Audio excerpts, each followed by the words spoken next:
본문의 말씀이 어디에서 예수의 흔적을 가진 자라는 제목으로 함께 은혜 시간을 나누고자 합니다. 우리가 사는 세상에는 갈등과 대결이 끊이지 않는 그런 세상입니다. 적게는 개인과 개인의 갈등이 있는가 하면 또 나아가서는 국가와 국가 간의 갈등에 이르기까지 이런 갈등과 분열이 결국 파괴를 일으켜서 파멸을 인도게 만들죠. 이런 갈등과 분열이 왜 일어나는가 하면은 그 뒤에 갈등과 분열의 주체는 바로 하나님 나라를 대적하는 악한 마귀라는 사실을 성경은 우리에게 조명하고 있습니다. 근데 그렇게 왜 갈등을 일으키게 만드느냐 하면은 요한복음 10장 10절에 보시면 결국 우리를 망하게 만들어서 하나님과의 관계를 영원히 끊게 하기 위한 우리를 파멸로 인도하기 위한 목적에 의해서 갈등으로부터 시작되게 되는 겁니다. 갈등의 골이 깊을수록 분열은 더 크게 일어나고 결국 그 결과는 파멸에 이를 수밖에 없죠. 그래서 개인과의 갈등이 일어나면 자살을 하고, 가정이 서로 이런 갈등이 깊어지면 결국 가정이 파괴될 수밖에 없고, 더 나아가서 사회가 분열되고 심지어는 이런 분열의 현상이 교회 안에까지 파고 들어와서 교회가 분열되기도 합니다. 근데 이런 분열의 원인, 갈등의 원인이 어디 있느냐라고 할 때 성경은 하나님의 말씀에 의하면 첫째, 상대방의 말을 잘 들어주지 않고 자기의 말만 강조하다 보면 결국 오해와 갈등의 골이 깊어질 수밖에 없다라고 하는 겁니다. 그래서 예수님이 말씀을 선포하기 전에 마태복음 13장에 보면 우리에게 말씀을 듣는 자의 태도에 대해서 강조하기 위해서 4가지 씨 뿌리는 비유를 설명하고 있죠. 이 씨 뿌리는 비유에서 예수님이 강조하고 싶은 것은 잘 들으라 이 말이에요. 그래서 마태복음 13장 9절에 보면 귀 있는 자는 들으라 라고 말씀하시는 겁니다.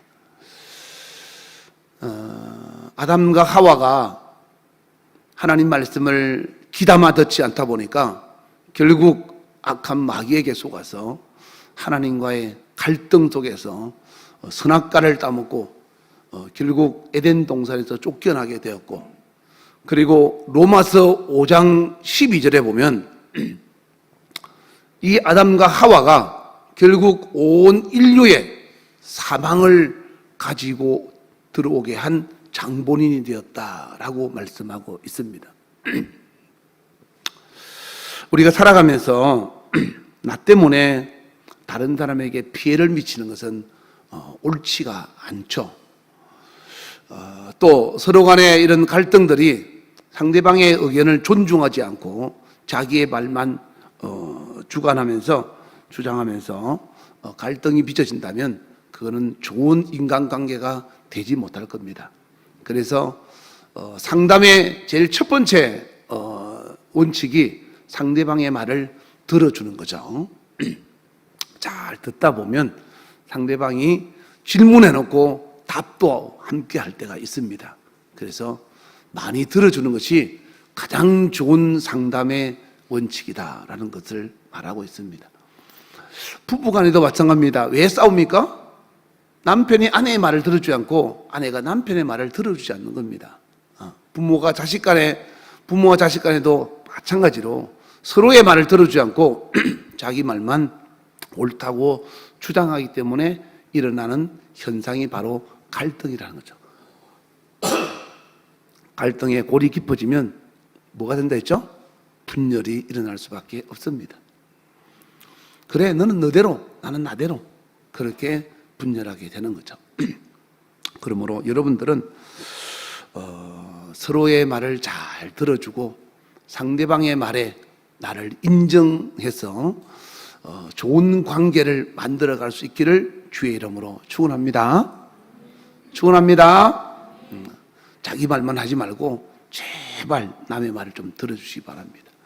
아이라 할지라도, 비록 한참 어린 아이라 할지라도 아이의 말도 잘 들어주고 서로가 서로를 존중하면 좋은 관계로 갈등은 사라지고 화목하게 되리라고 생각합니다. 두 번째 갈등이 일어나는 원인이 뭔가 하면 바로 고통입니다. 상대방으로 인하여 나에게 미치는 영향, 고통, 그 고통 때문에 갈등이 빚어진다라는 거죠. 너 때문에 내가 너무 힘들어. 너 때문에 내가 오해를 받아서 얼굴을 들고 못 다니겠어. 너 때문에 내가 받는 손해가 얼마인 줄 알아? 난 너 때문에 교회 못 다니겠어. 난 너 때문에 못 살리겠어. 난 너 때문에 학교 못 다니겠어. 우리는 살아가면서 상대방으로 인해서 미치는 영향 때문에 받는 고통이 작으면 이해할 수 있죠. 근데 크면 클수록 상대방과의 관계는 멀어지고 그리고 결국 분열해서 다시는 보기를 싫어하는 그리고 영원히 만날 수 없는 관계가 됩니다. 하나님과의 관계도 마찬가지죠. 내가 예수 믿으면서 핍박받고 내가 예수 믿으면서 사업 망하고 내가 예수 믿으면서 고통을 더 받고 안 받아도 되는 고통과 괴로움을 내가 예수 믿으면서 받는다면 예수님 이건 좀 너무하지 않습니까? 제가 예수님한테 어떻게 했길래 이러십니까? 하고 예수님과 갈등을 겪을 수밖에 없다라는 거죠. 그런데 골로새서 1장 22절을 한번 볼까요? 이제는 그의 육체의 죽음으로 말미암아 화목하게 하사 너희를 거룩하고 흠없고 책망할 것이 없는 자로 그 앞에 세우고자 하셨으니 예수님은 예수님 때문에 이 땅에 오셔서 고통을 받으신 것이 아니고 아담과 하와가 악한 마귀로 말미암아 에덴 동산에서 쫓겨나게 된 그 계기가 되어서 하나님과 하나가 될 수 없는 그런 갈등 속에 있을 때 예수님이 이 땅에 오셔서 우리 인간과 하나님의 관계를 화목하게 해주기 위해서 그 갈등을 해소하기 위해서 예수님이 십자가의 고통과 죽으심을 당하셨다 이 말이에요. 그 예수님은 예수님 자신 때문에 아니라 우리 때문에 받는 고통으로 우리에게 그 큰 희생을 감수하셨다는 거죠. 결국 사랑은 고통을 이기는 힘이다라는 거죠. 고통을 이기는 힘이 뭐라고요? 사랑이라는 거예요. 사랑은 고통을 이기는 힘입니다. 사람들은 사랑한다고 하지만 사랑하는 사람 때문에 받는 고통이 오면 그 고통이 크게 느낄수록 사랑은 점점 사라져가고 사랑을 크게 느낄수록 고통은 점점 작아져 갑니다. 예수님의 제자들은 예수님을 얼마나 사랑한다고 했는지 몰라요? 심지어 베드로는 내가 죽을지언정 예수님을 버리지 않겠습니다 라고까지 호언장담했던 사람입니다. 그런데 어떻게 했죠? 그는 가야바의 뜰에서 예수님이 채찍 맞을 때 너도 저 예수와 한 당이지 라고 물을 때 그는 3번이나 예수님을 부인하고 모른다고 했습니다. 왜 그랬을까요? 예수님으로 인하여 자신에게 미치는 고통이 두려웠던 겁니다. 그래서 예수님 앞에서 예수님을 부인할 수밖에 없었고 결국 도망갈 수밖에 없었다라는 거죠. 예수님의 제자도 이랬는데 우리가 어쩌겠습니까? 근데 그럼에도 불구하고 오늘 골로새서 1장 22절에 보면 예수님은 우리가 어떻게 하든지 상관하지 않고 우리의 허물과 죄악과 징계와 질병과 지옥의 고통을 없이 해주기 위해서 그 십자가의 고통을 감당해 주셨다라는 거죠. 그건 왜 그렇습니까? 로마서 5장 8절에 보시면 예수님이 우리를 너무 사랑하기 때문에 고통을 감수했다 이 말이에요. 그래서 제가 조금 전에 말씀드렸던 것처럼 사랑은 고통을 이기는 힘이다라는 거죠. 부부간에도 서로 사랑하면요, 서로의 아픔을 함께 짊어지고 나눌 수 있지만 사랑이 깨지고 무너지면 고통을 함께 짊어지지 않고 네가 한 것은 네가 책임져, 내가 한 것은 내가 책임질게, 그러면서 결국 분열을 만들어갈 수밖에 없다 이 말이에요. 사람은 누구나 다 실수할 수 있습니다. 그러나 그 사랑하는 사람이 그 실수를 했다 할지라도 내가 그를 사랑하는 사랑이 크다 보면 그 실수도 내가 함께 책임을 질 수 있고, 그래 네가 실수했지만 나도 너와 함께 했으니까 내가 함께 책임을 지겠다는 각오를 가져야 되는데, 사람들은 그 실수와 그 잘못으로 인해서 자기에게 미치는 고통이 싫어서 그 사람과의 갈등을 일으켜서 결국 그 갈등의 골이 깊어지면 분열이 일어날 수밖에 없다라는 거죠. 그러므로 여러분들은 사랑으로, 예수님의 십자가의 사랑으로 갈등을 해소하는 하나님의 사람들 되시기를 주의 이름으로 축원합니다. 성경에 보면 예수님의 제자 중에서 바울은 공부도 많이 했고 똑똑한 사람이었죠. 그리고 가진 것도 있었고, 그런데 어느 날 다메섹 도상에서 길거리에서 예수님을 만났습니다. 예수님 말씀하시기를, 바울이 누구냐고 물어봤더니 예수님 말씀하시기를 네가 핍박하는 예수다. 그러면서 바울을 이방인의 사도로 하나님이 부르셨습니다. 가만히 내버려뒀으면 당하지 않을 고통, 힘들지 않은 일들을 예수님이 부르심으로 말미암아 바울은 말할 수 없는 고통과 괴로움을 당했죠. 고린도후서 12장 10절에 보면 바울은 그리스도 때문에 받는 고난, 약해지고 능욕받고 궁핍하고 박해를 당하고 공고하고 말할 수 없는 아픔을 겪었음에도 불구하고 예수님에 대한 사랑이 크기 때문에 이 고통을 기쁘게 여겼다라는 거죠. 프란시스라고 하는 사람이 산 꼭대기에서 성경을 읽으면서 예수님한테 그렇게 기도를 했답니다.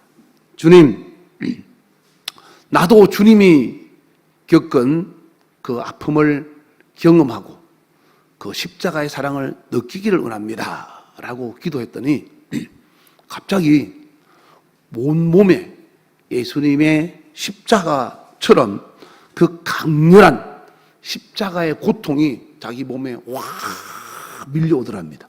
그러면서 예수님의 그 십자가의 사랑이, 나를 향한 사랑이 얼마나 크다는 것을 알게 된 거예요. 그래서 그 이후로 이 프란시스는 예수님 때문에 받는 고난을 예수님이 나에게 보내주신 사인, 즉 흔적이라고 생각하고 항상 기쁘게 생각했다라는 거죠. 여러분 어떻습니까? 주방에 봉사하기 위해서 서로 돈을 얼마씩 거둘 때 내가 조금 더 내면 불편하지 않습니까? 아니면 혹시 예수님 때문에 내가 주방에서 봉사하는 일이 힘들어서 나 더 이상 힘들어서 못하겠네, 아니면 전도하다가 누군가가 여러분을 모욕하고 여러분을 조롱하면 여러분은 어떻게 하십니까? 서대반은 길거리에서 전도하다가 돌에 맞아서 죽었죠. 그건 우리가 상식적으로 생각하면 있을 수 없는 일이고 일어나서도 안 되고 또 서대반 입장에서도 억울한 죽음이 될 수가 있죠. 다른 사람을 살리기 위해서 복음을 전가하는데 살려주고자 하는 사람의 그 마음을 모르고 오히려 그에게 돌멩이를 던진다면 스데반은 어떤 마음이 들까요? 그런데 스데반은 사도행전 7장 60절에 보시면 주여 이 죄를 저들에게 돌리지 마옵소서라고 오히려 갈등이 아니라 오히려 다른 사람을 긍휼히 여기는 그런 마음을 가졌다 이 말이에요. 바울은 자신이 겪는 고통과 아픔을 예수님을 사랑한 대가라고 생각하고 오늘 본문 갈라디아서 6장 17절에 아주 멋진 말씀을 했죠. 누구든지 나를 괴롭게 하지 말라. 내가 내 몸에 예수의 흔적을 지니고 있노라. 다시 말해서 예수님 때문에 받는 고통을 예수님의 흔적이라고 표현하고 있다라는 거죠. 여러분 예수님 때문에 핍박받아 보셨죠? 예수님 때문에 힘든 일들을 많이 겪으신 분들도 많이 있을 겁니다.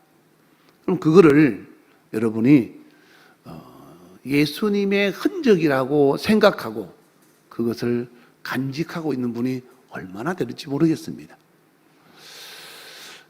예수 믿는 것 때문에 회식 자리에서 술 마시지 못하고 예수 믿는 것 때문에 모임에 가지도 못하고 예수님 앞에 드리는 예배 때문에 내가 해야 될 일도 뒤로 미루고 여러분이 예수 그리스도를 나의 구주로 영접하고 그 예수님으로 인한 여러분의 삶이 손해가 가고 힘들 때 그것을 예수님의 흔적이라고 생각하고 그 예수의 흔적을 자랑스럽게 여기는 자가 얼마나 되느냐라는 거죠.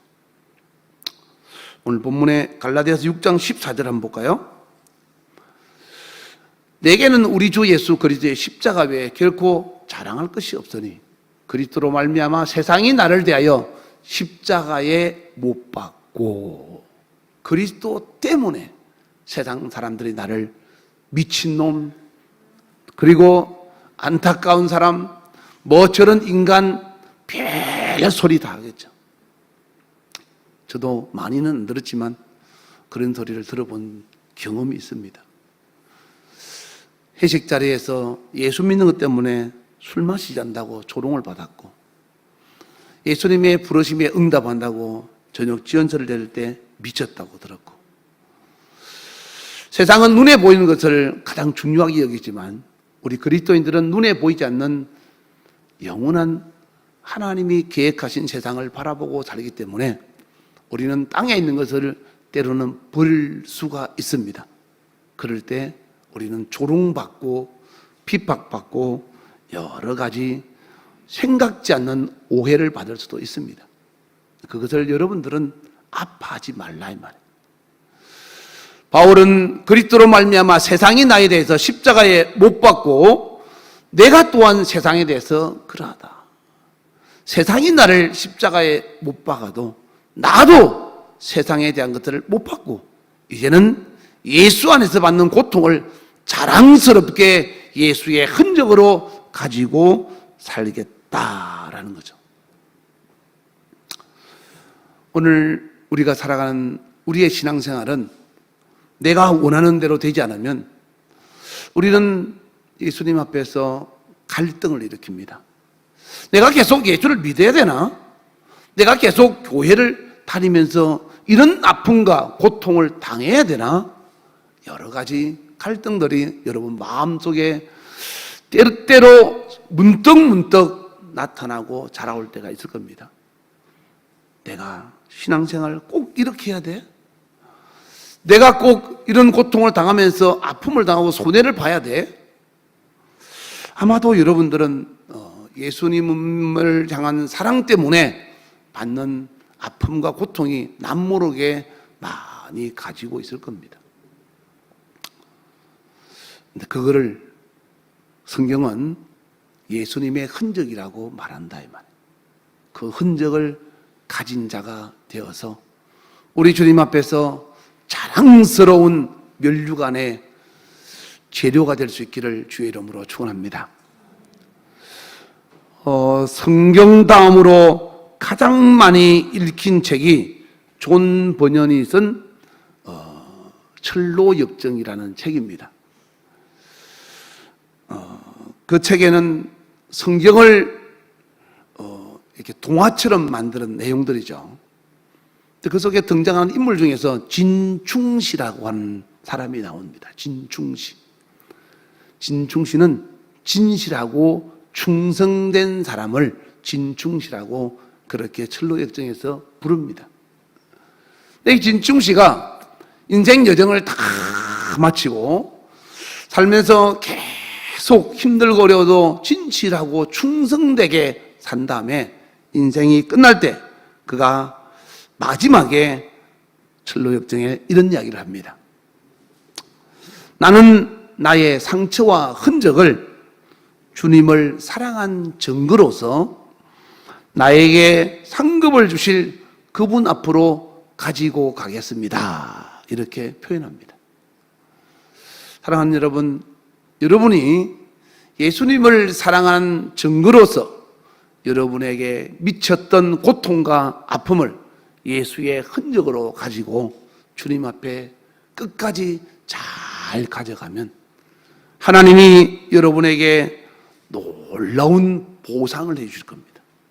이 땅의 것과는 전혀 상상할 수 없는 보상. 그래서 바울이 말하기를 현재의 고난은 장차받을 영광과 좋게 비교할 수 없노라고 자신 있게 고백하는 겁니다. 사랑하는 여러분, 여러분이 예수님 믿는 것 때문에 손해본 물질이 있습니까? 여러분이 예수님 믿는 것 때문에 그리고 예수님을 사랑하는 것 때문에 세상 사람들 앞에 십자가의 옷을 박히는 고통과 아픔을 경험한 적이 있습니까? 아니면 예수님이 여러분을 사랑하고 여러분도 그 예수를 사랑하는 그 사랑 때문에 가족들에게 버림받은 적이 있고 사람들 앞에 회사에서 조롱받은 적이 있습니까? 아니면 교회에서 여러분들이 힘든 일을 남들이 하는 것보다 2배나 더 고통스럽게 일을 할 적이 있습니까?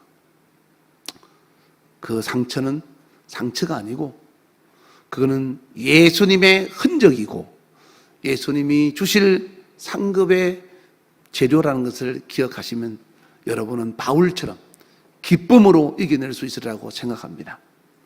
사랑은 고통을 이기는 힘이라는 것 마음판에 잘 새겨서 내가 내 아내와 내 남편과 갈등하는 것은 사랑이 식었기 때문에 그런 건 아닌가라는 것을 생각해 보시고 그 사랑을 회복해서 갈등에서 벗어나서 화목하게 되시고 부모와 자식 간에 형제 간에 그리고 무엇보다 교회 안에서 예수 안에서 여러분이 서로를 사랑함으로 갈등을 잘 극복해서 화목을 이루는 아름다운 하나님의 사람들 되시기를 주의 이름으로 축원합니다. 세상은 날이 갈수록 점점 이 마귀라는 놈이 갈등을 조장해서 분열을 일으켜서 파괴를 목적으로 끌고 가고 있습니다. 혹시 여러분들 가정에, 혹시 여러분들 주변에, 혹시 교회 안에서 여러분이 살아가면서 이런 갈등 때문에 분열이 일어나고 그리고 파괴가 직면해 있는 사람들은 내가 지금 악한 자에게 쏟고 있는 거 아닌가라고 잘 생각해 보시고 분열을 극복하고 화목을 이루는 하나님의 사람이 되시기를 주의 이름으로 축원합니다. 그것은 갈등과 갈등 사이에 예수님의 십자가 사건을 심어 놓으면 됩니다. 그 십자가의 사랑이 잘하면 잘할수록 내가 할 수 없는 것을 하게 되어서 서로가 나누어진 것이 하나가 된다는 것을 아시기 바랍니다. 내가 내 아내와 남편의 말을 들어주지 못하고 내 말만 주장해서 갈등이 일어난 건 아닐까? 내가 내 자녀의 말을 내가 부모라는 권위 때문에 들어주지 못하고 내 말만 하고 너는 무조건 내 말을 들으라고 해서 그래서 갈등이 내가 내 자녀와 하나가 되지 못하고 갈등이 일어나서 부모 자식 간의 관계는 있지만 그러나 대화가 끊어져서 내 자녀가 뭘 하는지 자식은 부모가 어디에서 무엇을 하는지 알지 못하고 그런 갈등 속에서 살아가고 있는 건 아닐까? 내가 교회는 나오지만 하나님 앞에서 하나님과의 갈등을 해소하지 못하고 있기 때문에 내가 하나님 앞에서 원망하고 불평하며 신앙생활을 하고 있지는 않는가? 여러분 스스로가 잘 생각하면서 갈등과 갈등 사이에 무엇이 여러분을 분열하게 만들고 있는지, 내가 상대방의 말을 들어주지 않아서 그런 건지, 아니면 상대방이 내 말을 들어주지 않아서 그런 건지, 아니면 상대방 때문에 받는 고통이 내게 너무 크기 때문에 이 갈등의 골은 갈수록 깊어져서 더 이상 가까이 할 수 없는 관계는 아닌지 한번 여러분이 신앙생활하는 사람으로서 생각해 보시기를 주의 이름으로 축원합니다. 갈등과 갈등의 사이는 예수님의 십자가의 피가 하나 되게 만드는 가장 좋은 특효약이라는 것을 마음판에 새겨서 그 십자가의 피는 사랑으로 말미암아 만들어낸 아름다운 하나님의 작품입니다. 아까 보셨던 로마서 5장 8절 말씀처럼 우리를 사랑하기 때문에 그 십자가의 고통으로 우리에게 다가와서 하나가 되게 해주셨던 것처럼 우리가 다가가기 전에 예수님이 다가오신 겁니다. 이와 같이 내 속에 예수님의 사랑이 있다면 그 사랑으로 고통을 이겨서 갈등을 극복하고 화목한 아름다운 관계가 여러분의 가정에, 그리고 여러분의 이웃에게, 그리고 직장에서 몸된 주님의 교회에서 꼭 일어나서 이 마지막 때 악한 자가 자기의 때가 얼마 남지 않아서 분열을 일으켜서 파멸로 이끌어가는 이 시대, 우리는 그리스도 예수 안에서 하나님의 사랑으로 고통을 이기고 사랑으로 고통을 극복하는 아름다운 하나님의 사람이 되시기를 다시 한번 주의 이름으로 축원합니다. 할렐루야. 이 시간 우리 주여 부르고 간절한 마음으로 기도할 때 내가 누구와 갈등을 일으키고 있고 내가 누구와 이 갈등의 골이 깊어져서 분열이 일어나고 있는지를 잘 생각해보고 그 속에 예수님이 이 땅에 오셔서 자신의 희생함으로 우리와 하나님의 관계를 갈등에서 해소하게 하고 화목하게 만들어 주셨던 것처럼 나도 그리스도 예수에 대한 사랑으로 말미암아 고통을 이기며 그 예수의 피로 말미암아 갈등을 해소하는, 그리고 갈등을 극복하고 화목을 이루는 하나님의 사람이 되어서 이 예수의 흔적이 참 그리스도인답게 우리 주님 앞에 자랑스럽게 여길 수 있는 하나님의 사람이 되라고 마음에 결심하며 전심으로 10분 동안 기도하겠습니다. 우리 주여 한번 기도합니다. 주여, 지금은 우리 주 예수 그리스도의 은혜와 하나님 아버지의 놀랍고도 지극하신 사랑과 성령님의 교통역사 충만하심이 우리의 갈등 속에 예수 그리스도의 사랑으로 말미암아 그 갈등을 극복하고 화목을 이루어가는 하나님의 사람이 되리라고 결심하고 돌아가는 모든 자들 머리 위에 이제부터 영원토록 주 예수의 평강과 축복이 함께 있을지어다.